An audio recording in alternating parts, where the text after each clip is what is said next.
Hello students, good afternoon to all of you. मैं self Pravesh Kumar Gupta. मैं आपको आज कक्षा 9 विज्ञान में थर्ड चैप्टर पढ़ा रहा था, अणु और परमाणु और अणु। ठीक है, तो थोड़ा सा उसका इंट्रोडक्शन हो गया था। आज हम देखते हैं इसके सिद्धांत की विवेचना। जो डाल्टन थे उनके सिद्धांत के बारे में पढ़ेंगे।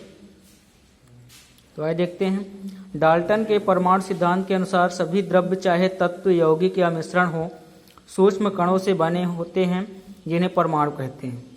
तो डाल्टन का क्या मानना है कि सभी पदार्थ, चाहे वो तत्व हो, यौगिक हो या मिश्रण हो, सूक्ष्म कण से मिलकर बना होता है। सही बात है। उन्हें क्या कहा जाता है? उन कणों को क्या कहा जाता है? परमाणु कहा जाता है। फिर क्या दिया? डाल्टन के सिद्धांत की विवेचना निम्न प्रकार से कर सकते हैं। सभी द्रव्य परमाणुओं से निर्मित होते हैं, जो कि रासायनिक अभिक्रिया में भाग लेते हैं। परमाणु अविभाज्य सूक्ष्मतम कण होते हैं, जो रासायनिक अभिक्रिया में ना तो सृजित होते हैं और ना ही उनका विनाश होता है। तो मतलब परमाणु इतना छोटा कण होता है, ना तो उसको हम उससे ज़्यादा विभाजित कर सकते हैं और ना ही ना सकते हैं। ठीक है। फिर थर्ड है, दिए गए तत्व के सभी परमाणुओं का द्रव्यमान एवं रासायनिक गुणधर्म समान होते हैं। तो अगर किसी तत्व के सभी परमाणुओं को देखा जाए तो उसका जो द्रव्यमान होगा वो समान होता है और रासायनिक गुणधर्म भी समान होते हैं। फिर देखिए, भिन्न भिन्न तत्वों के परमाणुओं के द्रव्यमान एवं रासायनिक गुणधर्म भिन्न भिन्न होते हैं। अब अगर ये देखा जाए कि तत्व एक से ज़्यादा हैं, तो अगर उनके द्रव्यमान आपस में मिलाया जाए तो वो डिफरेंट टाइप के होते हैं। जैसे हाइड्रोजन के जो परमाणु का द्रव्यमान होगा वो अलग होगा, हीलियम के परमाणु का द्रव्यमान जो होगा वो अलग होगा, उसके गुणधर्म भी डिफरेंट होते हैं। फिर दिया है, भिन्न भिन्न तत्वों के परमाणु परस्पर छोटी पूर्ण संख्या के अनुपात में संयोग कर यौगिक निर्मित करते हैं। फिर दिया गया है, ये बताया गया है कि तत्वों के जो परमाणु होते हैं आपस में मिलकर क्या बनाते हैं? यौगिक बनाते हैं। किसी भी यौगिक में परमाणुओं की सापेक्ष संख्या एवं प्रकार निश्चित होते हैं। आप अगले अध्याय में यह अध्ययन करेंगे कि परमाणु में और भी छोटे छोटे कण विद्यमान होते हैं। अब आइए देखते हैं यहाँ पास क्या है, परमाणु क्या होता है। तो क्या आपने कभी किसी इमारत की दीवार बनते देखी है? इन दीवारों से एक कमरा एवं इकाई के समूह से एक इमारत निर्मित होती है। इस विशाल इमारत की रचनात्मक इकाई क्या है? किसी बॉबी मतलब क्या दिया गया है यहाँ पास? एंट हिल की रचनात्मक इकाई क्या होती है? यह रेत का छोटा सा कण होता है। इसी प्रकार सभी द्रव्यों की रचनात्मक इकाई परमाणु होती है। अब देख लीजिए, कितनी भी बड़ी इमारत बन जाए, उसकी छोटी से छोटी यूनिट को देखा जाए तो किससे मिलके बनी होती है? एक छोटे से कण से मिलके बनी होती है। जैसे जो इमारत की सबसे छोटी इकाई क्या होती है? ईंटा। अब ईंटा को जब विभाजित करते हैं तो वह मिट्टी के छोटे छोटे कणों से भी मिलकर बने होते हैं। अब इसके यहाँ पास दिया गया है परमाणु कितने बड़े होते हैं।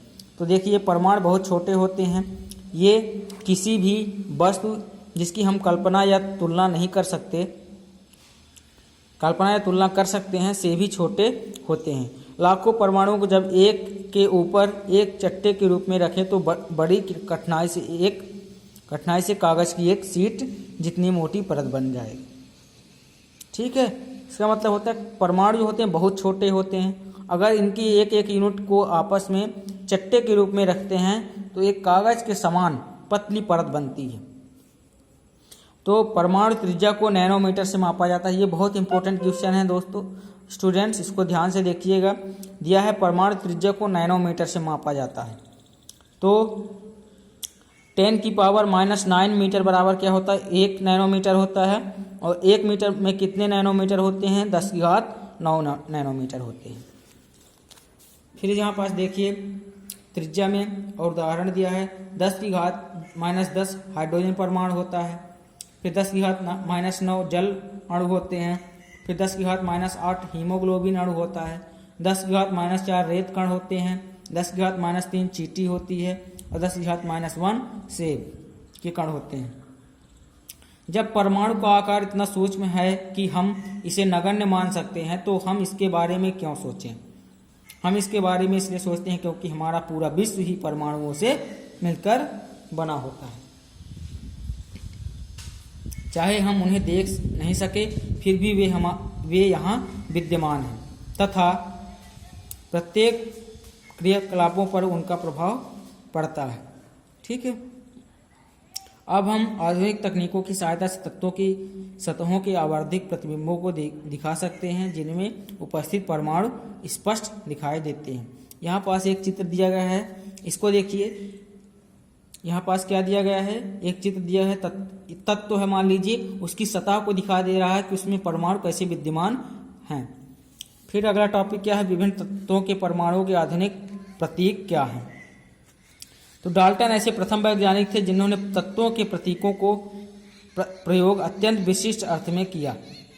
जब उन्होंने किसी तत्व के प्रतीक का प्रयोग किया तो यह प्रतीक उस तत्व की एक निश्चित मात्रा की ओर इंगित करता था, अर्थात यह प्रतीक तत्व के एक परमाणु को प्रदर्शित करता था।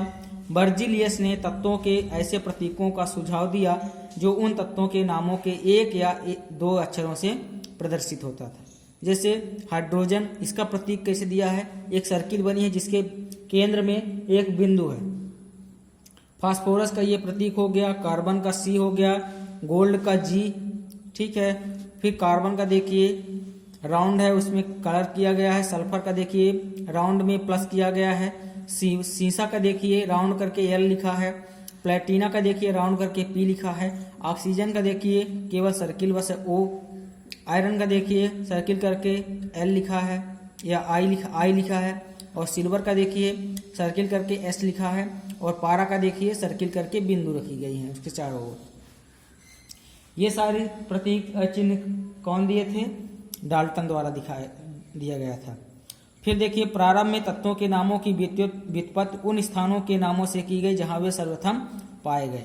तो देखिए तत्वों का जो नामकरण किया गया तो किसके अकॉर्डिंग किया गया, किसके अनुसार किया गया है, उनके जहां वह सर्वप्रथम पाए गए थे उस स्थान के अनुसार उनका नामकरण किया गया।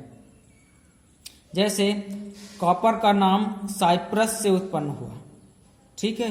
कुछ तत्वों के नामों को विशिष्ट रंगों से लिया गया, उदाहरण जैसे स्वर्ण जो है गोल्ड का नाम अंग्रेजी के शब्द से लिया गया है जिसका अर्थ है पीला। ठीक है। International unit of pure and applied chemistry मतलब IUPAC एक अंतरराष्ट्रीय वैज्ञानिक संस्था है जो तत्वों के नामों, प्रतीकों और मात्रकों को स्वीकृति प्रदान करती है। अधिकतर तत्वों के प्रतीक उन तत्वों के अंग्रेजी नामों के एक या दो अक्षरों से बने होते हैं। किसी प्रतीक के पहले अक्षर को सदैव बड़े अक्षर कैपिटल लेटर में तथा दूसरे अक्षर को छोटे अक्षर में लिखा जाता है। उदाहरण दिया गया है हाइड्रोजन H, एल्युमिनियम Al तथा कोबाल्ट CO। ठीक है। इनको संकेत दिया गया है, जैसे हाइड्रोजन का H हो गया संकेत, एल्युमिनियम का Al हो गया, कोबाल्ट का CO हो गया। कुछ तत्वों के प्रतीक उनके अंग्रेजी नामों के प्रथम अक्षर तथा बाद में आने वाले किसी एक अक्षर को संयुक्त करके बनाते हैं। उदाहरण जैसे क्लोरीन को देख लीजिए Cl तथा जिंक को देख लीजिए Zn। अन्य तत्वों के प्रतीकों को लैटिन, जर्मन या ग्रीक भाषाओं में उनके नामों से बनाया जाता है। उदाहरण अर्थात लौह को आयरन IRON का प्रतीक Fe है जो उसके लैटिन नाम फेरम से उत्पन्न किया गया है। इसी प्रकार सोडियम का प्रतीक क्या है, Na तथा पोटेशियम का प्रतीक K क्रमशः नाइट्रियम तथा केलियम से व्युत्पन्न हुआ है। ये जो नेट्रियम तथा केलियम दिया गया है ये क्या है, लैटिन शब्द हैं। ठीक है। इस प्रकार प्रत्येक तत्व का एक नाम और एक अद्वितीय रासायनिक प्रतीक होता है। ठीक है। फिर दिखा है क्या, परमाणु द्रव्यमान। तो इसके बारे में देखते हैं। डाल्टन के परमाणु सिद्धांत की सबसे विशिष्ट संकल्पना परमाणु द्रव्यमान की थी। उनके अनुसार प्रत्येक तत्व का एक अभिलाक्षणिक परमाणु द्रव्यमान होता है। डाल्टन का सिद्धांत स्थिर अनुपात के नियम को इतनी भली भांत समझाने में समर्थ था कि वैज्ञानिक इससे प्रेरित होकर परमाणु द्रव्यमान को मापने की ओर अग्रसर हुए। चूंकि एक परमाणु के द्रव्यमान को ज्ञात करना अपेक्षाकृत कठिन कार्य था, इसलिए रासायनिक संयोजन के नियमों के उपयोग एवं उत्पन्न यौगिकों के द्वारा सापेक्ष परमाणु द्रव्यमान को ज्ञात किया गया। यहाँ पास कुछ तत्व दिए गए हैं और उनके प्रतीक दिए गए हैं। इसको आप अपने नोट्स में लिखिएगा और याद करके आइएगा, और याद करने के बाद वॉइस रिकॉर्डिंग करके ग्रुप में सेंड करिएगा। ठीक है। इसके आगे हम नेक्स्ट वीडियो में अध्ययन करेंगे। तब तक के लिए धन्यवाद। ये जरूर ध्यान रखिएगा कि ये जो तत्व दिए गए हैं नाम और प्रतीक, इसको लिखिएगा नोट्स में और वॉइस रिकॉर्डिंग के थ्रू रिकॉर्ड करके ग्रुप में सेंड करिएगा। ठीक है, कोई दिक्कत होगी तो कमेंट करके बताइएगा।